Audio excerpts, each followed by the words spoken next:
بسم الله الرحمن الرحيم الحمد لله رب العالمين والصلاة والسلام على أشرف الأنبياء والمرسلين نبينا محمد وعلى آله وأصحابه أجمعين أما بعد السلام عليكم ورحمة الله وبركاته الحمد لله ثم الحمد لله we at inshallah potentially our last lesson for the Tarikh al-Tashri' al-Islami course, and the last that we discussed was on the issue of the Madhahib and how the Madhahib were formed. Each one, we went through them in detail, who the Imams were, and what the Madhab is based upon in terms of sources of law that they rely upon. We saw how some of them might differ in some sources of law and so forth. What else? We saw how the Madhahib, how to navigate the madhab, basically. An overview, obviously, in terms of which books to study and how to get to the Mu'tamad opinion.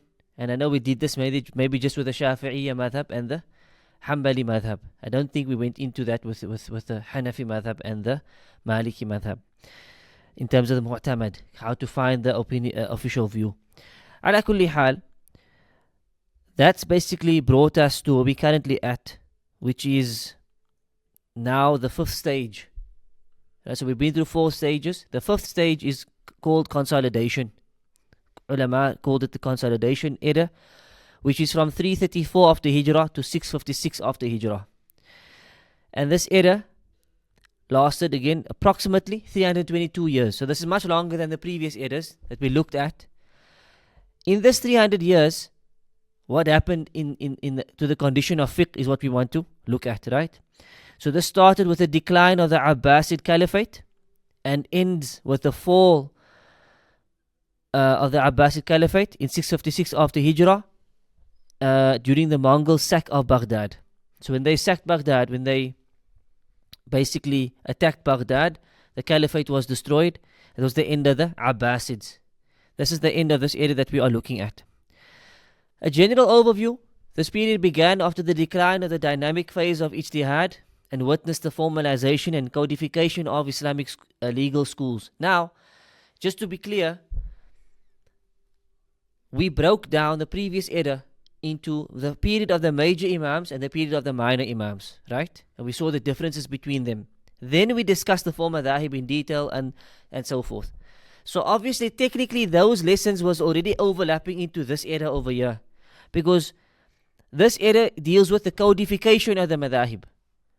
Remember, the Madhab didn't just appear. Imam Shafi came and there's the Shafi Madhab as it is. It took hundreds of years to get to where it is. And even then it changed later on and later on. So we mentioned, like for example, the Shafi'is, if a Rafi'i and a Nawawi agreed. Nawawi was a 6th century scholar. Understand? So he's coming basically 400 years later. Then they said this is the official of the madhab. That shows you how many years it took to form the madhab, to crystallize, to take structure. And then that changed again later on when the other Imams came, like Ibn Hajar al-Haytami and so forth, right? So it took hundreds of years for the madhab to get to where it is. So all that discussion that we had there actually falls into this era and the next era, right? So this era is after that the major Imams era, after the major Imams and their students. So after Abu Ahmad and his main students, after Ash-Shafi and his main students, after Malik and his main students, what happened after them? So with them was Ijtihad. Everyone was doing Ijtihad. The main Imams, their students were Mujtahideen. They were not blind followers of each other. And we looked at examples where they differed with each other. So that was the era of Ijtihad. The next era now, what it deals with what? Formalization and codification of the Madhahib. So things are going to change now. After those Imams pass away, things are starting to change. What else happened? There were lots of debates, known as munadharat. And sometimes even this was patronized by the caliphs. They would push this, to have debates between Madhahib, Malikis versus Hanafis, Shafi'is versus Hanbalis. Okay? So this became part of this era where they used to have this rivalry, this debating with each other on issues to see who was right. And not necessarily to get to the haqq. It's one thing to debate a mas'ala to get to the haqq, but it's another thing to debate the mas'ala to show our school of thought is the best. Our madhab is the strongest. This is what it started to become. And so this rivalry eventually extended to the awam. The general public also became, we are Hanafis, we Malikis, we Shafi'is. This was never the case before. In the early 300-400 years of Islam, nobody walked around and said, we are Hanafis, we Malikis, we Shafi'is. Even though they might have been students of that school of thought, that type of hizbiyah, we can maybe call it, which is partisanship, where you become part of, this is my party, this is my group, this is my team. That wasn't there in the early days. This is now started to now creep into even the awam. And a major outcome of this phase was the reduction in the number of legal schools. In the early parts, we still had, remnants of maybe the Awza'is and the Zuhris and the Tabaris and the Thawris and the, after this, in this era here, those madhahib already started to basically be, not say forgotten, because their aqwal, their opinions are still documented in the books of fiqh, but from a following point of view, they basically lost their followers. And people then filtered into one of the four. Somewhere they fell into one of the four in general. Some may have been, still on the path of muhaddithin. Some might have still been maybe zahiris. You'd have found in between. But generally, it became known as the four madhahib. The four madhahib of fiqh. So the early schools faded away. And we've mentioned them before. Al-Awza'i, Sufyan al-Thawri, Ibn Abi Layla, Abu Thawr, Al-Layth ibn Sa'ad. And only the four remained. The well-known four that we went through. Alhamdulillah. Each madhab became deeply entrenched, and scholars and followers would identify themselves with their respective school. Again, this wasn't found in the previous eras. Now you had a scholar coming along and saying, I'm so-and-so Ash-Shafi'i, Al-Hanbali, Al-Maliki, Al-Hanafi, putting it at the end of his name. Identifying to the school. An example mentioned is Al-Husayn ibn Mas'ud Al-Baghawi. Imam Al-Baghawi, right? He wrote a book called Sharh al-Sunnah, was known as a Shafi'i scholar. So you would become Al-Baghawi Ash-Shafi'i. Understand? This attribution now started to creep into the ummah and so forth. Now, is this a bad thing? Is this a good thing? Does it matter? What do you think? Just a title. Okay. So you say it's not a bad thing. Depends on how much you. Okay. So. If you're stuck in that, kind of Shafi, then Yeah. that's it. Fair enough. So if someone says, "Look, I'm a Shafi'i, or I'm so and so Al-Hanbali," and that's just an attribution, just to say this is what I studied. This is where I come from. People are Hanafis or Malikis or Hanbalis. And this is the madhab that I've studied properly. So I identify as a Hanbali. But he does this without that partisanship, that ta'assubiyah, that fanatical, attachment to his school, where anything else is no. I'm a Hanbali. Even if the adillah comes to him, no, I'm not interested. I'm a Hanbali. Right? And then this becomes a problem. Because now that attachment to the school has almost cut him off from following the Quran and Sunnah. And that doesn't mean that the schools don't follow the Quran and Sunnah. As we've seen, they do follow Quran. Every school follows the Quran and Sunnah. But that does not mean that every school is correct on every view. Because they can't all be on the haqq on every single issue. Understand? So, yes, we do say the schools follow the Quran and Sunnah, but they are not free from error. They are not free from error. They are not perfect. Right? They are based on Ijtihad, after all. And so, hence, within each school, you have difference of opinion. Never mind the other schools who also then differ with them.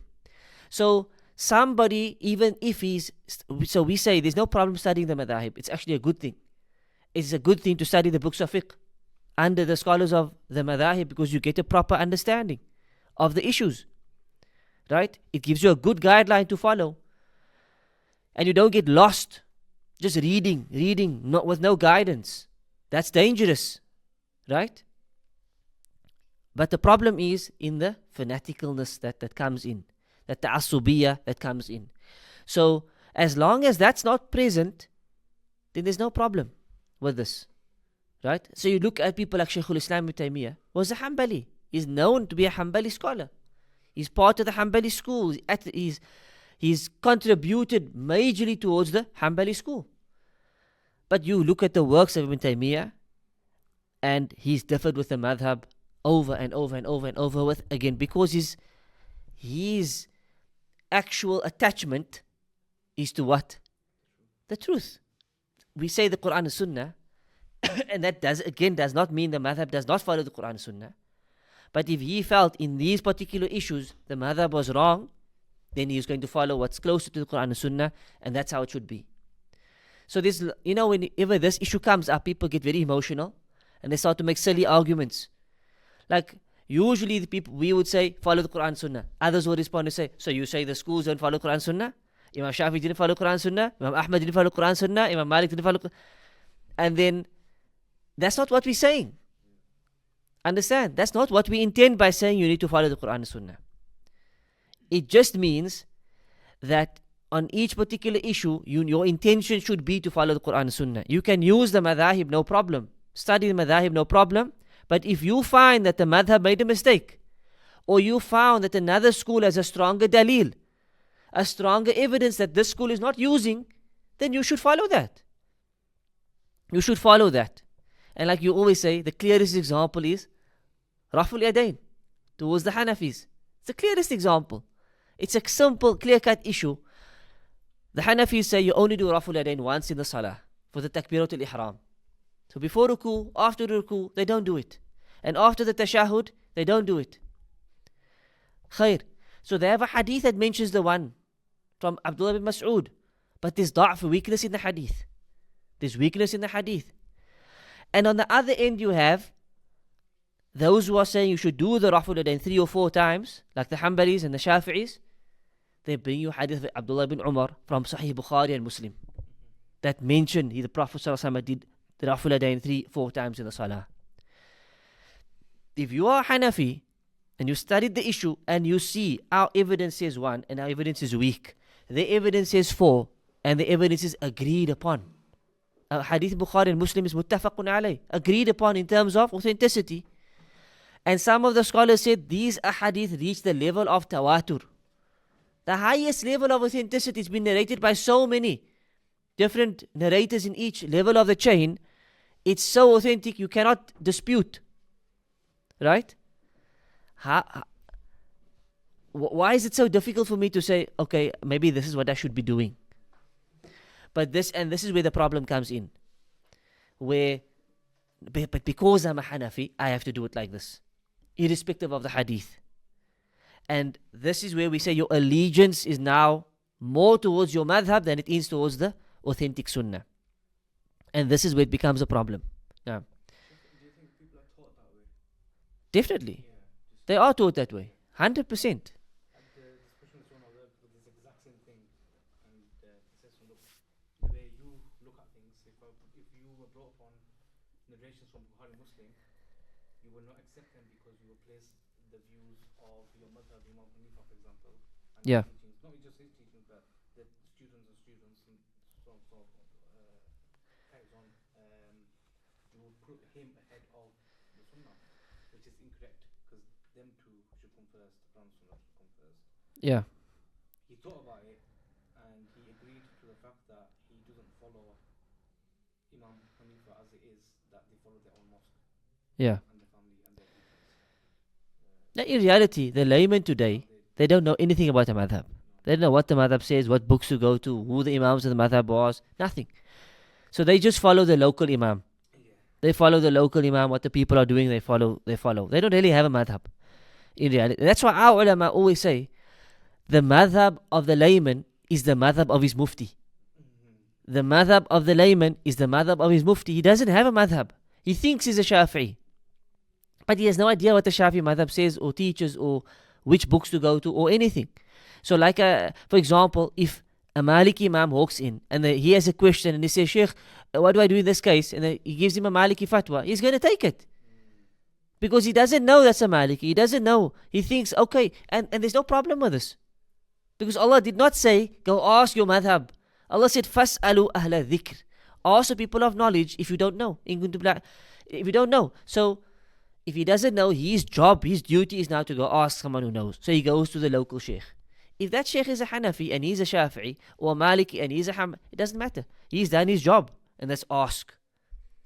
Is it true that your imam will be the protector of you on the day of judgment between you and hell?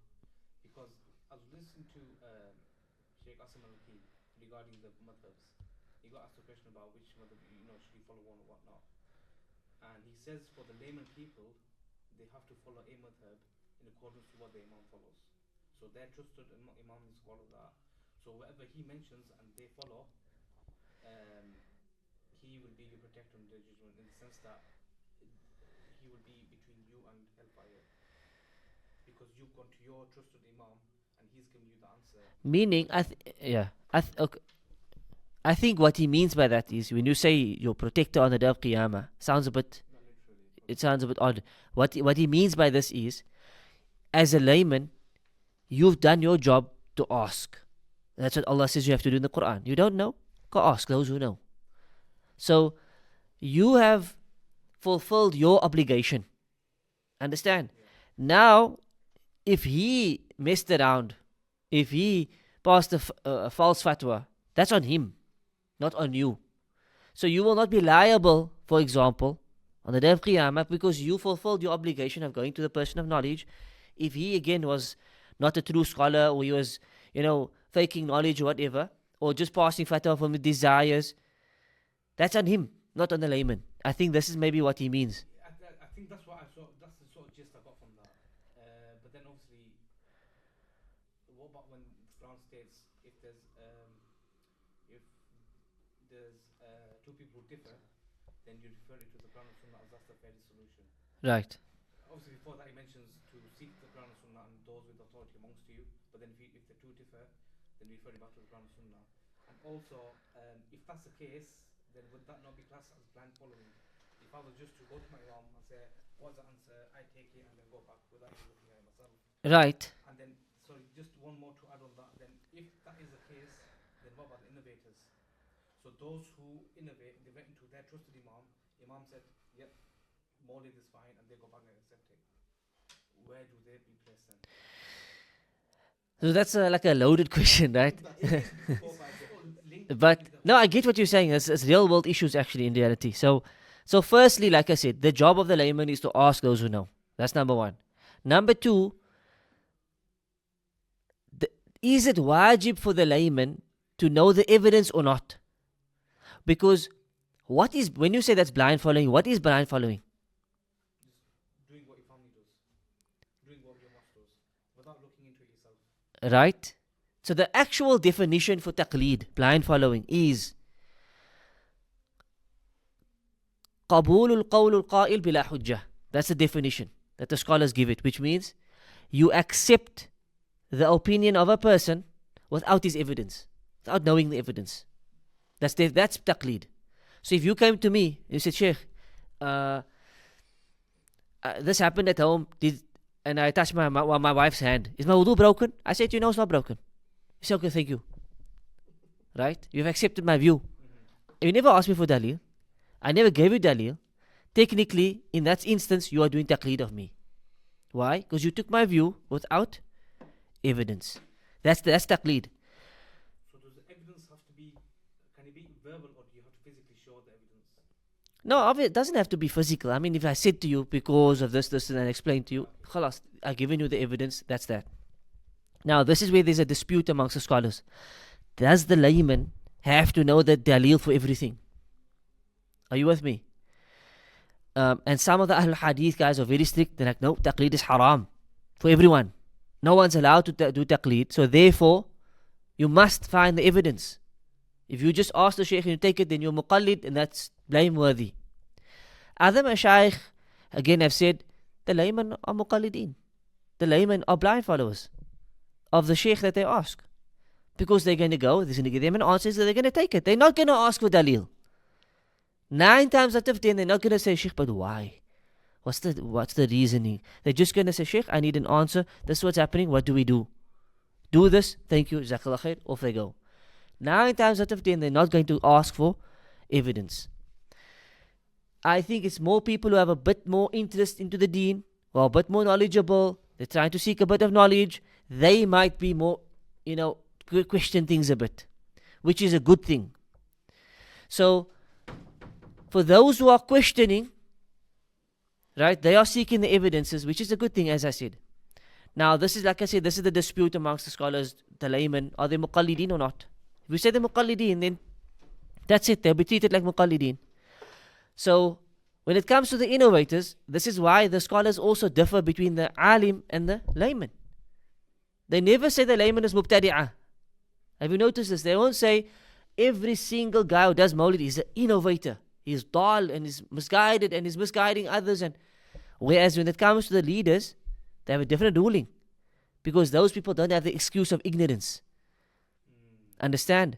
The laymen are ignorant, so we give them an excuse. What they're doing is bid'ah. Are they innovators? Must they be treated like Ahlul Bid'ah? Where you don't greet them, or you don't sit with them, you don't share a platform with them, you don't treat them the same like you treat the knowledgeable person of Ahlul Bid'ah. Until they receive the message from anyone.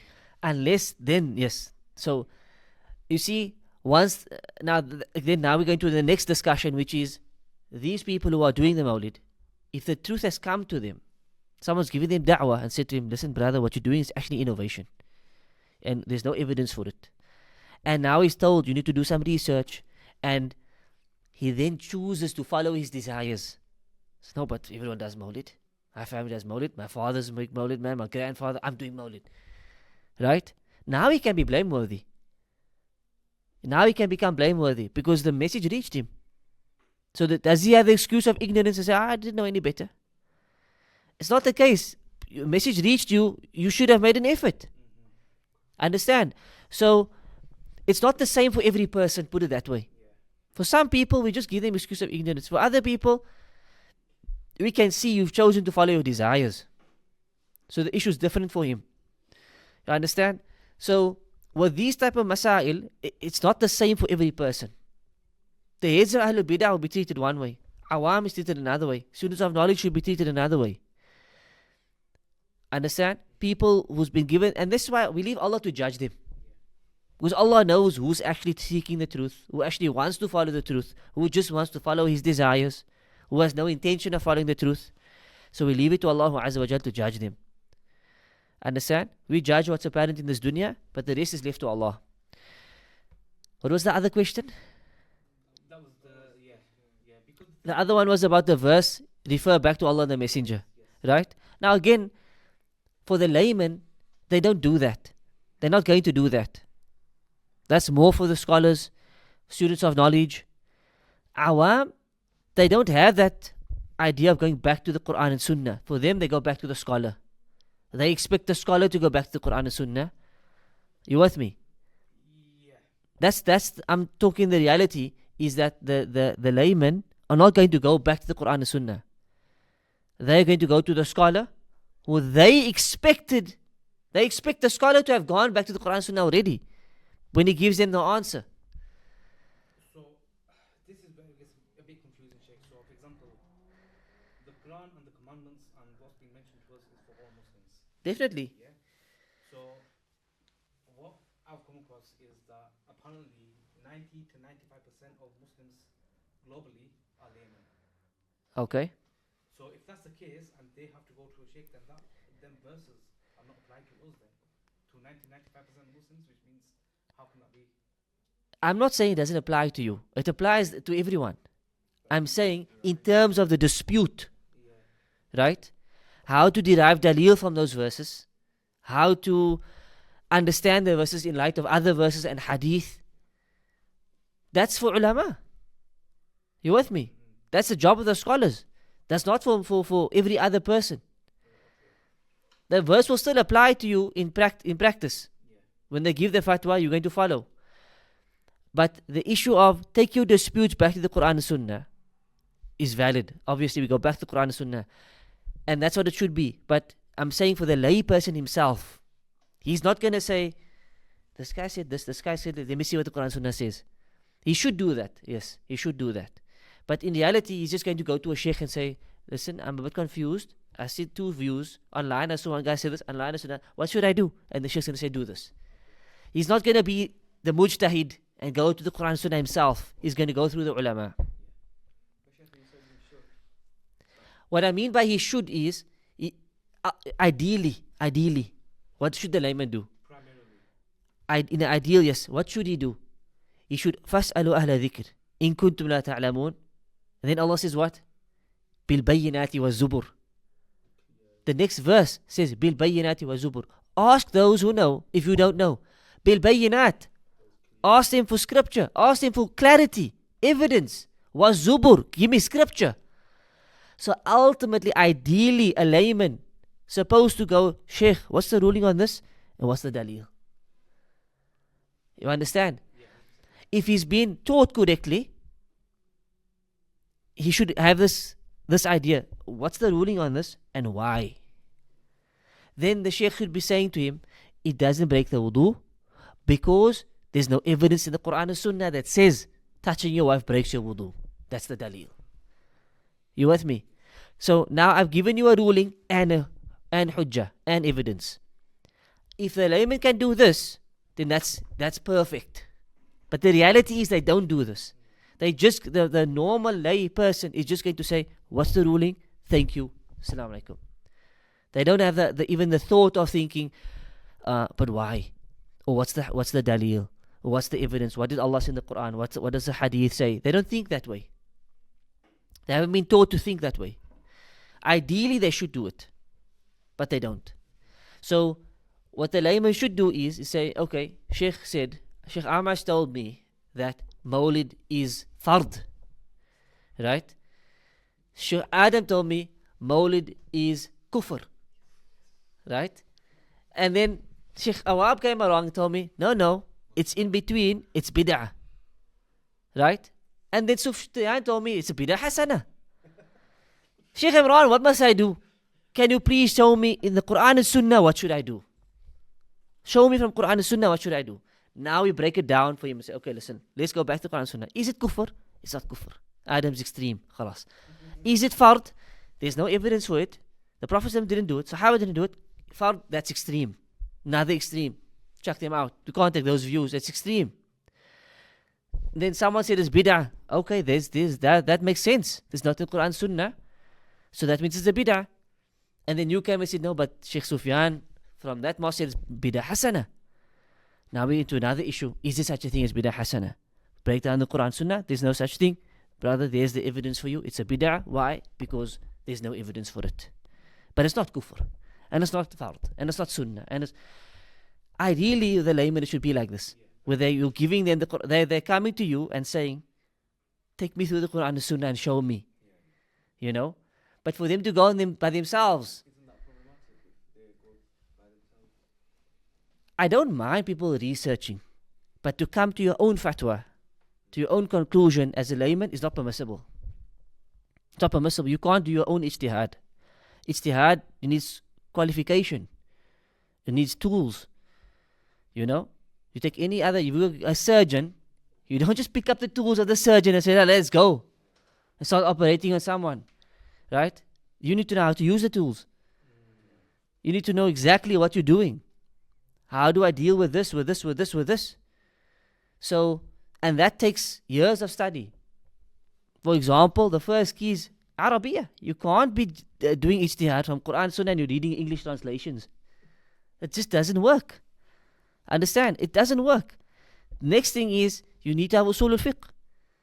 You need to study usul al-fiqh. Usul al-fiqh teaches you how to derive rulings. How to take out the rulings from that verse. How do I understand this verse? That's what usul al-fiqh teaches you. So you need to have usul al-fiqh locked in, understood it properly. And usul al-fiqh again is an Arabic. It's deeply entrenched in lugha.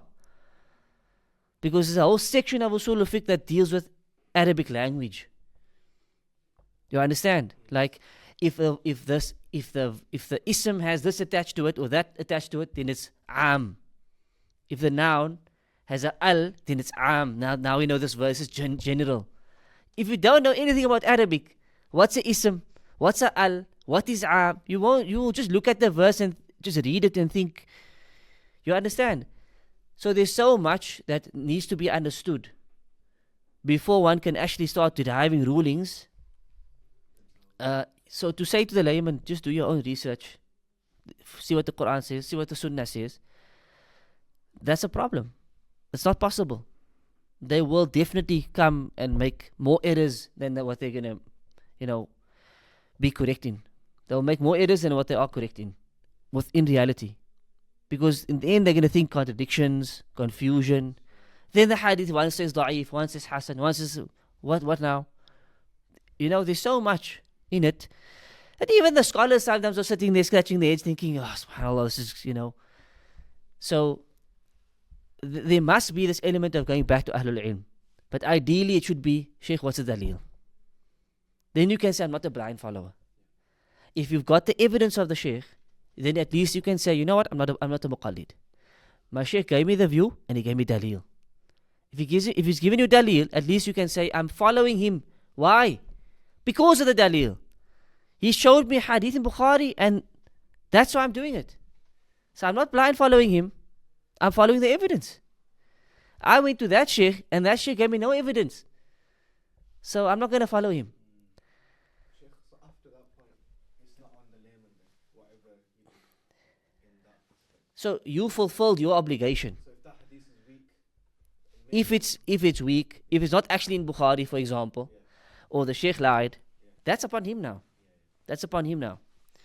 But again, I believe each layman should reach a point where he can cross-reference, he can double, especially this is so easy to check these days, especially these days in this day and age, you can easily check. You can easily just double check, where is the hadith? Back in the day, our forefathers, they never had access.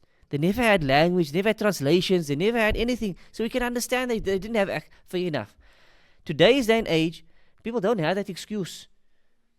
Just to say, but the Shaykh said, but the Shaykh said, this Pir Sahib came from Pakistan, he said, there's a hadith in Bukhari that 80,000 Sahaba celebrated the Mawlid. Have you seen that one? There's a famous Pir Sahib that said it. Okay, where's the hadith? Now the people come and say, oh, there's a hadith. The Shaykh said there's a hadith in Bukhari. I'm like, just give me the hadith. The Shaykh said there's a hadith in Bukhari. Okay, where is the hadith? That's all we want. It's a very simple thing. We have the whole Bukhari translated into Urdu, into English, into every other language. Go find it. If you can't find it, then there's a problem. So, that's how it should be, ideally. Then everything, the system works. But the problem is the laymen have become ultra laymen. And it's now they just want the fatwa. They're not bothered by dalil or evidence. And in that way, they can sort of be messed around. So you have to take your deen a bit more seriously. Know that the Shaykh can also err. Let me just double check. At least, Shaykh, give me the evidence. Okay, you got the evidence. That's peace of mind. Now we move forward. And Allah knows best. So another aspect of this error was evolution of the madhab scholarship. Scholars in this phase focused on organizing, codifying and analyzing the rulings of their imams. So now came the works in the madhahib, starting to codify it. Shafi'i said this one said this one said that, and now and those scholars of each madhab putting it into a text, writing books of fiqh on the madhab. So they then extracted the usul, which is the fundamental principles from their founders' rulings, and applied them in making limited ijtihad on new issues not addressed by the founders. So what else did they do? They took the usul of the imam. They would, like we showed you, the madhabs based on this, they would go deep into that. Maliki, for example, works in Amal Ahl Madina. Okay, here's a new issue that came about. Wasn't mentioned by Imam Malik. Maybe this Amal Ahl Madina on this, we take the fatwa from there. So they apply the principles of Imam Malik in the Maliki madhab now. This is how the madhab is now starting to be formalized. by incorporating the usul of Imam Malik into the madhab, the usul of Imam Ahmad into the madhab of Imam Ahmad. For example, Imam Ahmad, we mentioned, he disliked qiyas. He never rejected it, but that was a last resort. He even said, weak hadith is more beloved to me than qiyas. So now the Hanbalis will look at it from that point of view. The Hanafis are the opposite. They will say, no, qiyas. Weak hadith, qiyas, all the way. There's a difference in usul here. So if there's a new issue that comes up, how are they going to address that issue? Through the lens of their madhab, through the lens of the usul of their imam. You with me? So that's also starting to be codified, put down into book form. This is how the madhab works. New issue comes up, we're going to look at it through the lens of our madhab. Thirdly, independent ijtihad declined. That ijtihad of the ulama started to become less and was replaced by madhab-based ijtihad. Ijtihad madhabi, where scholars did use rulings based strictly on the principles of their school. So, like I said, they'll just look at it through the lens of their madhab. But even that also, that framework can be mistaken. You understand? Like, which one is right? Is the Hanafi approach right or the Hanbali approach? Or is it somewhere in the middle? So that, even that needs to be looked at. We spoke about Imam Malik's madhab is based upon strongly upon the way of Ahl Madinah. Amal Ahl, whatever the people of Medina said, we go with. Or if they claim ijma', we take it. The other Madhahib rejected this. So if you come as a Maliki, you're going to apply that strongly. And so this is what started to happen. A lot of madhabi-based ijtihad started to happen, as opposed to a broader type of just looking across the works, forget the frameworks, go with the intention of just Quran and Sunnah, not necessarily specifically from one madhab point of view. Okay, and then two concepts developed, two key concepts. Number one was tarjih, and number two was tashih. So tarjih is preference, where scholars weighed differing opinions within their madhab and gave preference to the stronger opinion based on evidence or reasoning. So now, what happened in this generation was, again, this is part of codifying the madhab, where they looked at the different views in the madhab and they gave preference to one over the other. They strengthened one over the other. So this is why they'll come to a conclusion later on and say, this is the official view. This is part of tarjih. Right?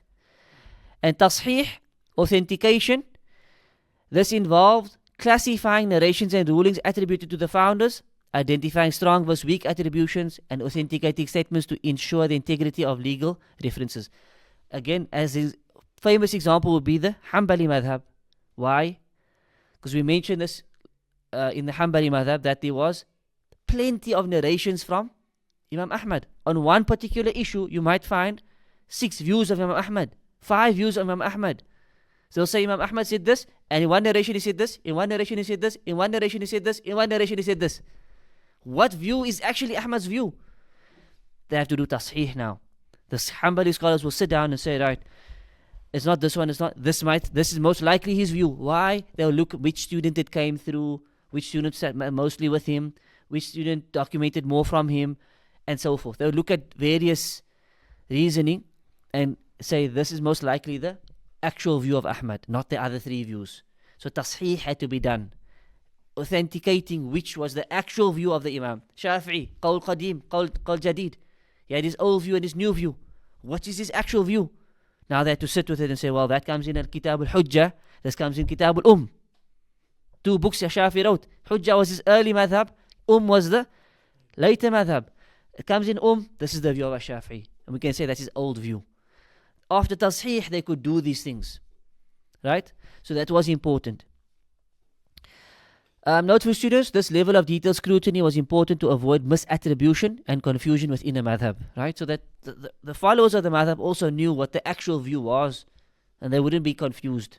Why is there 3 views of Ahmad? Why is there 2 views of Shafi'i? So the ulama would do tashih and say that this is the actual view of the Imam. Then fiqh compilation and standardization. During this era, fiqh writing became more structured and uniform. Scholars developed a standardized format for legal manuals which remains influential today. So how do they structure books? This started to change. From the early days, it was different. Now they started to structure books For example, they had abwab, chapters, chapter 1, 2, 3. And usually they were arranged under ibadat and mu'amalat. You open any book of fiqh today, most likely it's going to be like this. Ibadat in the beginning, mu'amalat at the end. What's ibadat? Remembrance. Not in this context. We talk in a fiqh context. In a fiqh context. So, ibadat translates to worship. Now, fiqh of ibadat is what? Salah, zakah, tahara, hajj, fasting. So 5 pillars basically, excluding the shahada obviously. The belief in angels. No, but that's not fiqh. That's more aqidah. Right? So usually it starts with tahara, salah, zakah, fasting, hajj. And depending where you put nikah in, is it ibadah or mu'amalat?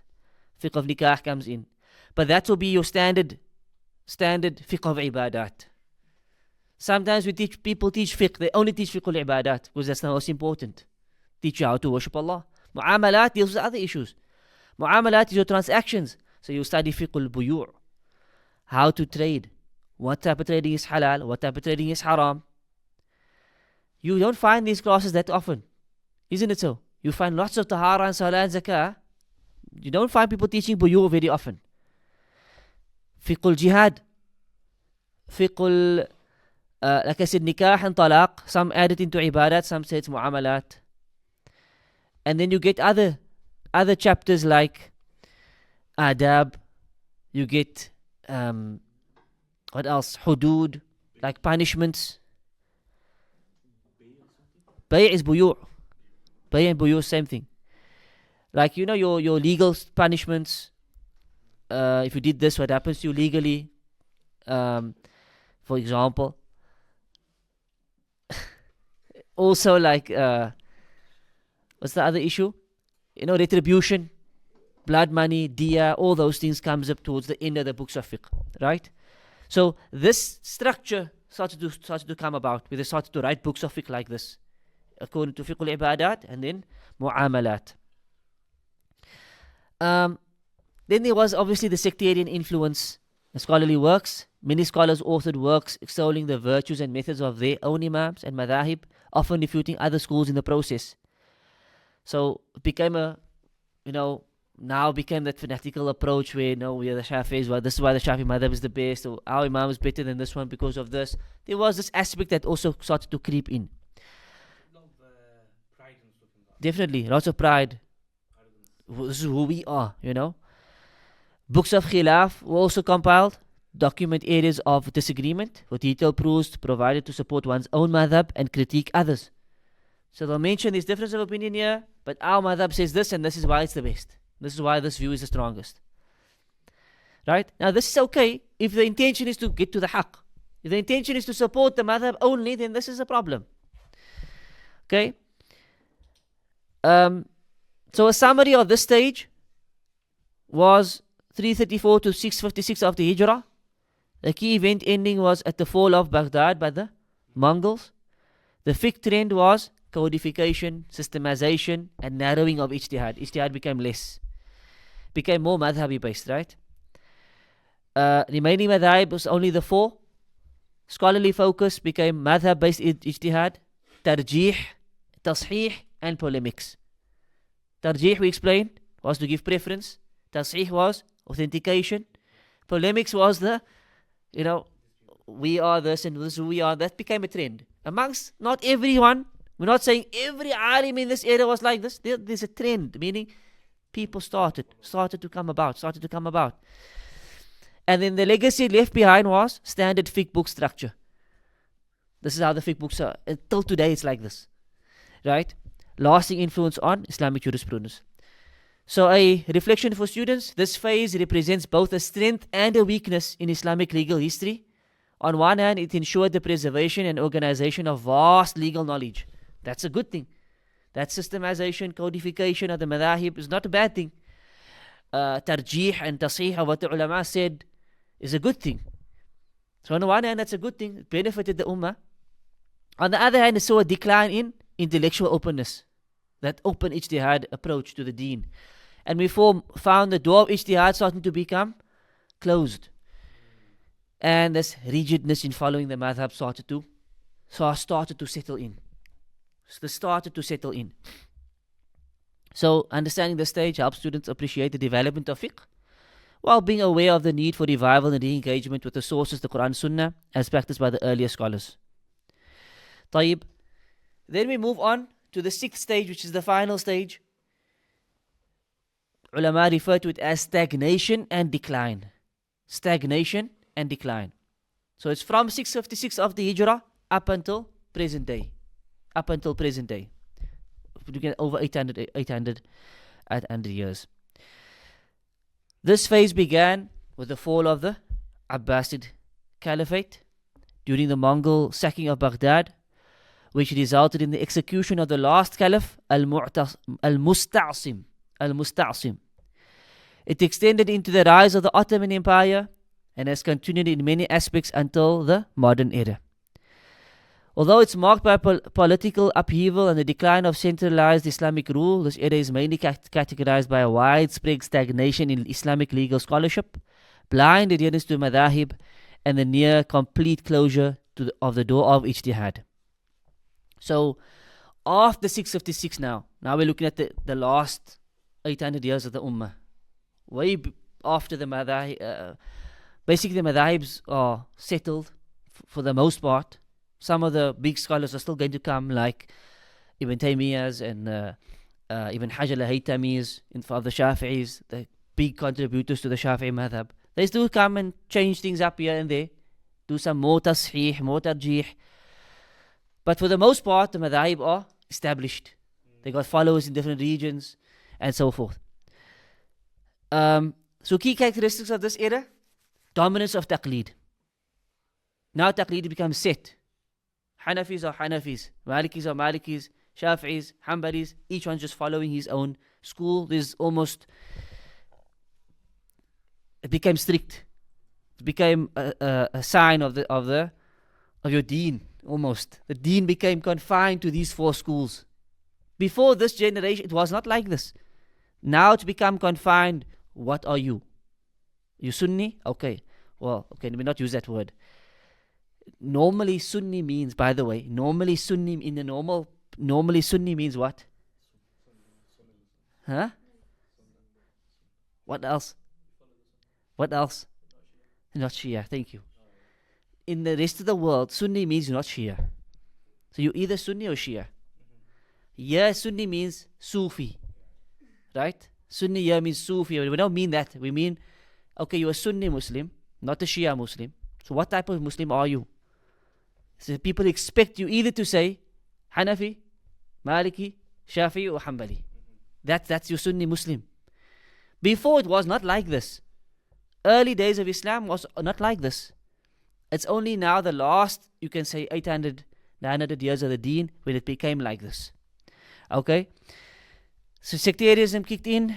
Schools evolved into almost sect-like identities with legal, social and even religious practices rigidly confined within their frameworks. Right? Became a sectarianism issue now. Hizbiyah. Right? Where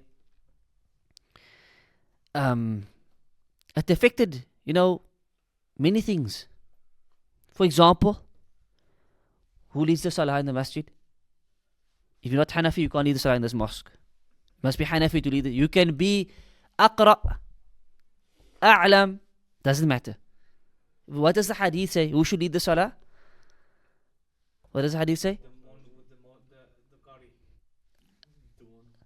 This is ikhtilaf, by the way. But the hadith says, Aqra'ukum bi kitabillah. The one who's the best reciter of the Quran. Best reciter or the one who knows the most? That's the ikhtilaf. Is it the Qari or is it the Alim? Understand? Most say it's the Qari. It's the other way around. But the correct view is, it's the one who's the best reciter, the Hafidh, for example, should lead. Not necessarily the most knowledgeable. Right?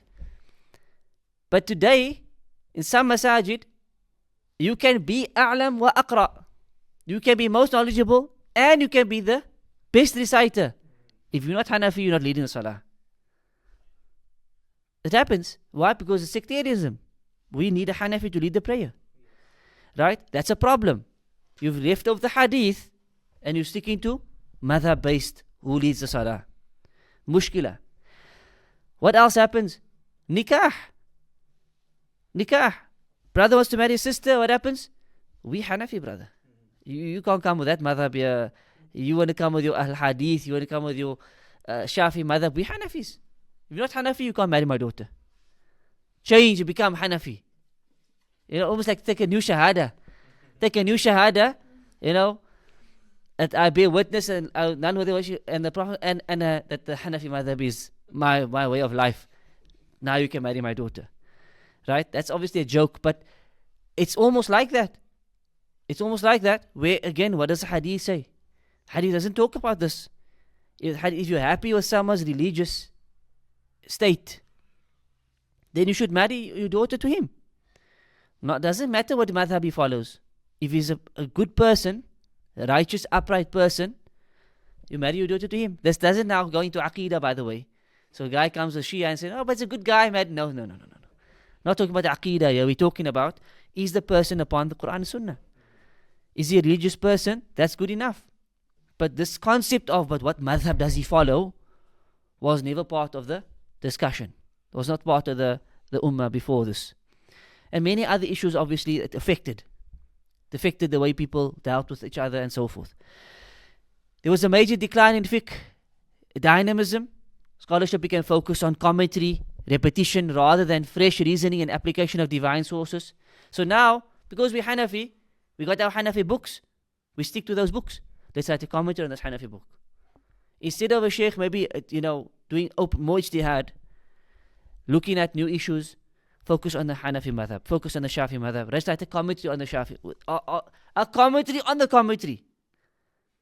Right? Then the next guy comes along, let me take this book and do tahqiq of the book. And do a verification of certain things, put some notes into the margins. It became like this, as opposed to broadening the horizon, looking at deeper issues. It became more madhab, everything was madhab based. Resistance to reform, attempts to revive ijtihad or challenge blind following were often met with accusations of heresy or apostasy. Those who tried were then accused. Even today, if you don't want to follow madhab, they say you sahib hawa, you're following your desires. Right? If you don't follow one madhab, they'll say that's haram. Why? Because it means you're following your desires.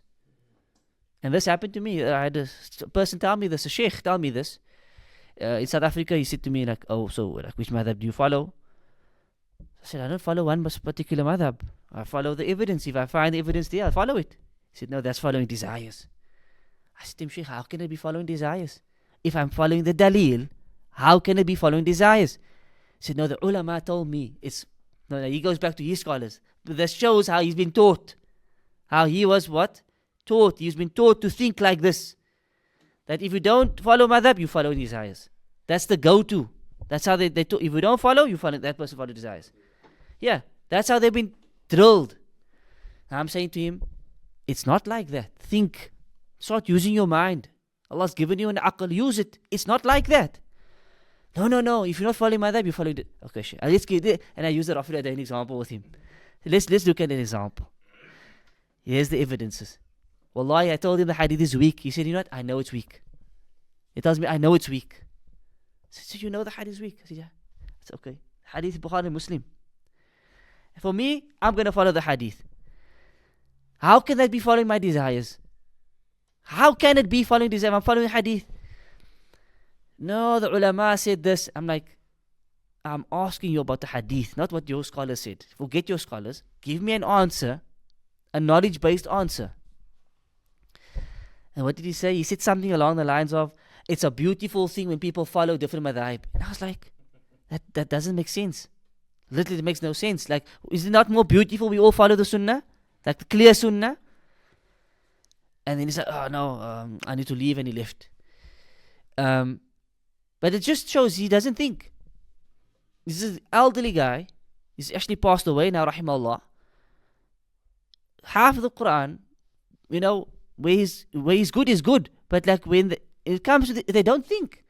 Literally, there's just no thought given. That's just how we were taught. And that's it. Our scholars said this, and that's it. There's no thinking beyond that. Maybe this is actually wrong. Maybe we need to be a bit more open-minded. It's not like that for them. At that age, it's probably hard as well, though. It's the whole life being taught one way. Potentially, yeah, maybe at that age. He was about maybe 50s at the time, I think. So maybe for him it's a bit difficult to now think, how could it be wrong?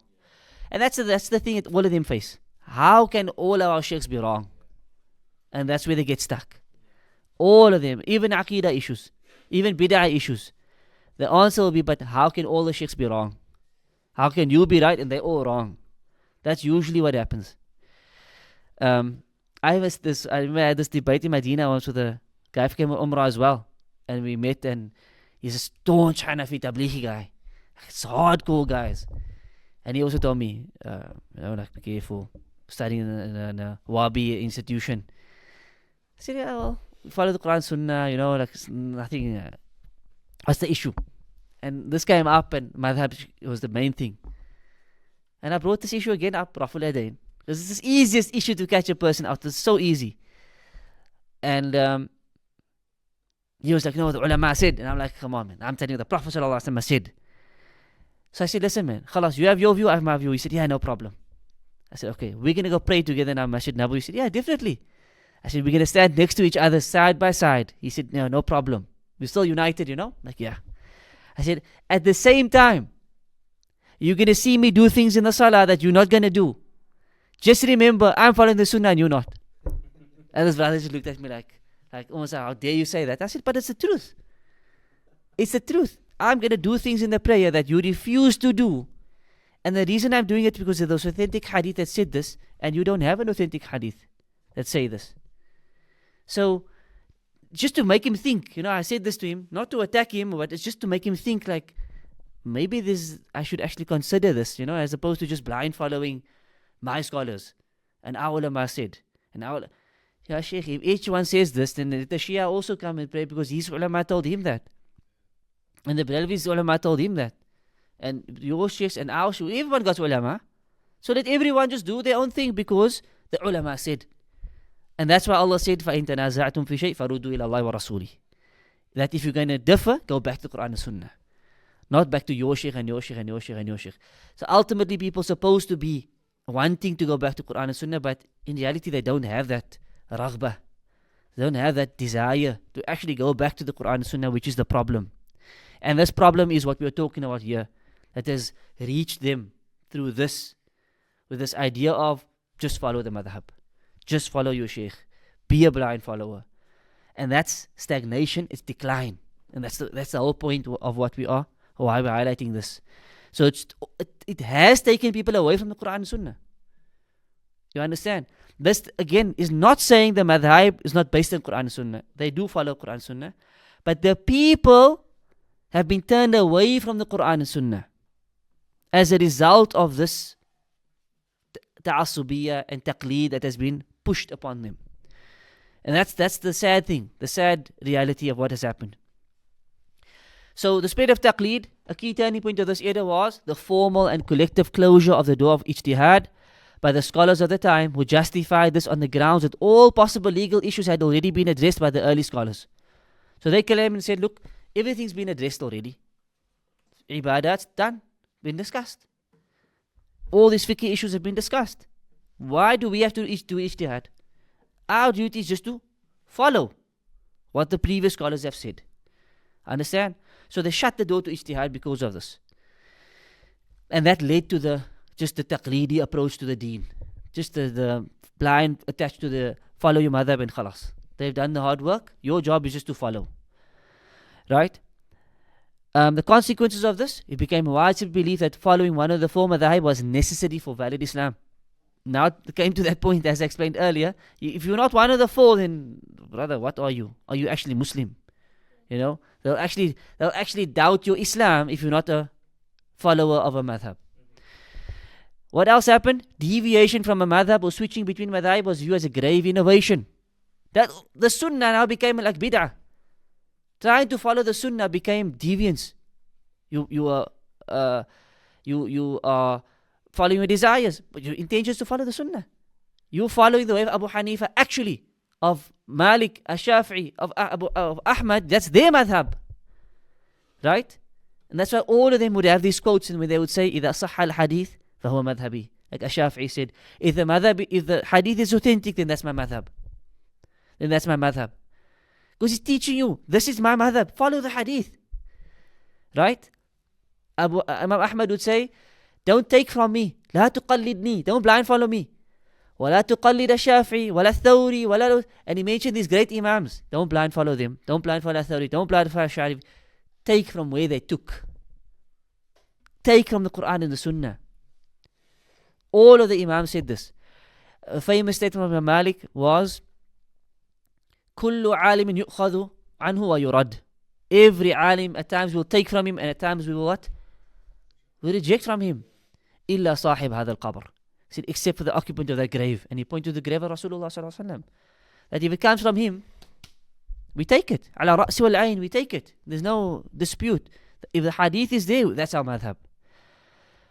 And Abu Hanifa said also, if the hadith is authentic, then that's my madhab. And don't take from me, take from where I took. Those who don't know where I took from are not allowed to quote from me. This was what Abu Hanifa was promoting. So all those imams of that era, in reality, were Salafi. What we, the people, describe as Salafi today, that was their madhab. That was their methodology. What has reached us today is something different. It's over generations, it's changed. And it's no longer what the actual imams was upon. Inter-madhab hostility grew. In extreme cases like in the Hanafi madhab, marriage between followers of different madhab were considered invalid. Never mind, we don't like it. It was invalid. Imagine a mufti comes and says, you married her. You not Hanafi, she's Hanafi. This marriage is batil. You divorced.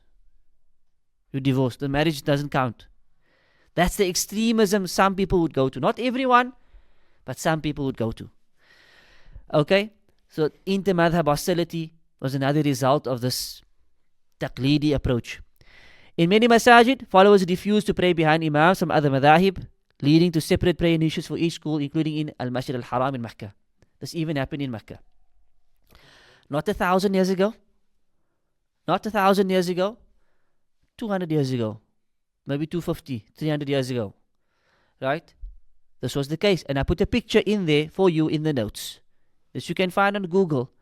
Where it says on there, if you look at the Kaaba in the middle, on the right hand side you will see Maqam Hanbali. It's written in Arabic, Maqam Hanbali. On the right hand side of the Kaaba, it says Maqam Hanbali. Right? Behind it you see Maqam Al-Shafi'i. On the left hand side of the Kaaba you see Maqam Al-Hanafi. And in front of it you see Maqam Al-Maliki. They had their own mihrab, prayer area. This was in the Ottoman Empire. This is how it was. So in Mecca, if you went for Umrah or Hajj, and you were Shafi'i, you got to go find the Shafi'i Jamaat and wait for their turn to pray. No. Then what happened? So you basically, maybe the Hanafis would pray first. So the Hanafis pray. When they're done, the Maliki start. When they're done, the Shafi'i start. When they're done, Hanbali start. You got to find your Jamaat and pray with them. This was removed by who? The Wahhabis. For lack of a better term, the Wahhabis came and said, this is nonsense. This is a bid'ah. This is not the Sunnah. This was not the way of the Sahaba or any of the leading Imams, and they demolished these things. One Imam. Everybody prays together behind one Imam. That's the Sunnah, and they established the Sunnah. So you won't find this anymore because these people came and they removed it. Even there you see Qubbatul Abbas, Qubbatul, what's that, Farashiyin, all that's been removed. Those little domes and things. So this was obviously an issue that came about, and this was removed in 1924. This Christian era must recheck. I should have checked that date. No, not. Is it? I think so.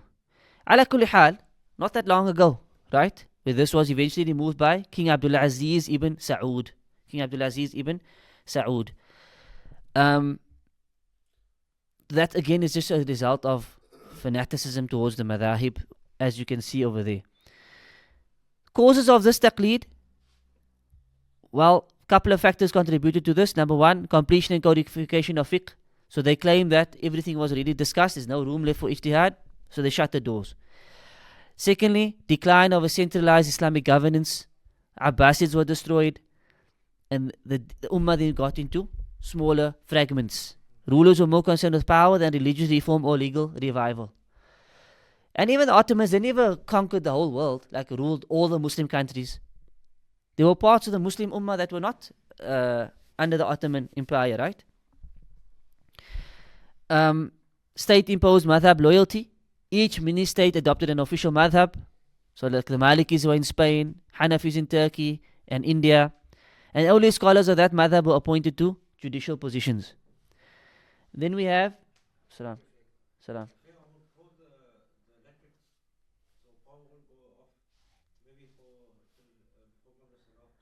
Now. Give us about 5 minutes, please. With 10 minutes? Okay, thank you, Jazakallah khair. Okay, and then there was abuse of ijtihad by unqualified individuals also contributed to this, where incompetent scholars then tried to do ijtihad, led to confusion, and the reaction to this was what? Stop ijtihad. Just focus on what we already have. So for these, some of the reasons that led to this taqleedi revival or taqleed approach to the deen and the lack of ijtihad. Right? So maybe we can skip this part over here about the compilation, and because that talks about the different types of books that got compiled in there. That's not too important. You guys can go through that yourselves, inshallah. Like the Ottomans had their own codification called Majalat al-Ahkam al-Adliya, which is, they compiled fiqh issues, but Hanafi. Okay? Others came later on in the Saudis, they did a Hanbali one. You know? What we can talk about is that in this area there were reformers who called for the revival of ijtihad and the revival of going back to Quran and Sunnah and not strictly focusing to a madhab. Right? So there were others who didn't agree with the stagnation taking place. They could see it happening. They could see this was not the way of the early scholars. And so they opposed this, and their methodology was different. Their methodology was to stick to Quran and Sunnah. Use the Madhahib as tools, use it as an avenue, but not to be blind to it. To understand that this is just a tool to get to the Quran and Sunnah. If it's right, we use it. If it's not right, we go somewhere else. Right? From the head of these Imams was Shaykh Islam ibn Taymiyyah. Shaykh Islam ibn Taymiyyah, rahimahullah, was a Hanbali. Right? Brought up from a Hanbali household, father, grandfather, big Hanabila. But his approach to the deen was not one of, I'm a Hanbali only. He studied all four Madhahib. And some of the scholars say he knew the Madhahib better than the followers themselves. Like he knew the Shafi'i Madhab better than the Shafi'is. And the Hanafi Madhab better than the Hanafis. But Shaykh Islam was Shaykh Islam. He reached that level in terms of his knowledge in Aqidah and in Fiqh and in Tafsir and Hadith and across the board. Even in Aqidah, he basically refuted every group. As the ulama said, he never left a group of deviants except that he wrote against them. So if the Ash'ari came, he wrote against them. Maturidis, Mu'tazila, Jahmiyyah, he wrote Shia, he refuted all of them. Because he was schooled and deeply, rooted in knowledge in each science. So he was a mujtahid and he was a mujahid at the same time. With the sword, fought against the Mongols, and he was a mujahid with a pen. In that he wrote against all of Ahlul Bid'ah and Shirk and Kufr, and he defended the Quran and Sunnah and the Deen with his pen. Right? So he was a thorn in the throat of Ahlul Bid'ah. An absolute thorn in their backside and their throats, and they couldn't deal with him. Because if they tried to refute him, they didn't have the ability to refute him. Because he was too intelligent and he was too knowledgeable for them to debate him. And there's this quote by, I think it's Ibn Daqiq al-Eid, one of the big imams of the era, when Ibn Taymiyyah came to meet the ruler, and Ibn Daqiq al-Eid was the official mufti of the ruler. And he came to say, we need to fight the Mongols. And Ibn Daqiq al-Eid said, I've only heard about this guy before, Ibn Taymiyyah. So Ibn Taymiyyah traveled to see him. So he said, I heard of this guy, and he comes to talk to the ruler, to encourage him that jihad needs to be done. And he said, Ibn Taymiyyah started to quote verses. and hadith and quotes of the Salaf. And Ibn Daqiq Ali said it's as if this man had the Quran and Sunnah open in front of him. That you just pick and choose what he wanted. Quote and quote and quote and quote and quote and quote and quote. This is a giant talking about Shaykh Islam Taymiyyah saying it's as if he had the sources of the deen in front of him. That you would just quote it and it just was fresh on his mind. So he was one of the major reformers. Right? He was a Hanbali scholar but did not restrict himself to the school. He called for returning to Quran and Sunnah and opposed rigid Taqleed and refuted sectarian divisions. He was jailed repeatedly for his stances, but his legacy remained in his students like Ibn al-Qayyim and Ibn Kathir and al-Dhahabi and many other giants that he left behind. So that was, one of the main revivers. Did he travel around as well? He did. But eventually was imprisoned a couple of times and he died in prison. Rahimahullah. To the point, the prison when he came was like a brothel, as they say. People just sit there and get drunk and, sit around, do some jobs, get some drinks and knock off. And I think it's Ibn al-Qayyim rahimahullah that said they would go to sit in prison with him because the prison became like a masjid and it became like a place of knowledge. Those same people became ubbad, who would stand and pray at night, fast during the day, and seek knowledge at the feet of Shaykh Islam in prison. And the prison became like a place of worship, a place of knowledge. And Ibn al-Qayyim and them would rather be in the prison than be sitting outside because of the knowledge that he would be dispersing in prison. Then you have Imams like Imam al-Shawkani, was a famous Imam from Yemen. He died in 1255 of the Hijrah. He was initially a Zaydi Shi'i. Initially was a Zaydi Shi'a, became a Sunni, and broke away from the sectarianism, wrote on fiqh and usul and tafsir and many things. He was of the ulama who said Taqleed is haram. Blind following is haram. He has a book on this called Qawl Mufid fi Hukm al-Taqleed. From the subcontinent, you have Imams like Shah Waliullah al-Dihlawi. From the Ahlul Hadith subcontinent, Mashayikh Shah Waliullah al-Dihlawi also. And those Ahlul Hadith Mashayikh in general are very against Taqleed. They are harsh against Taqleed.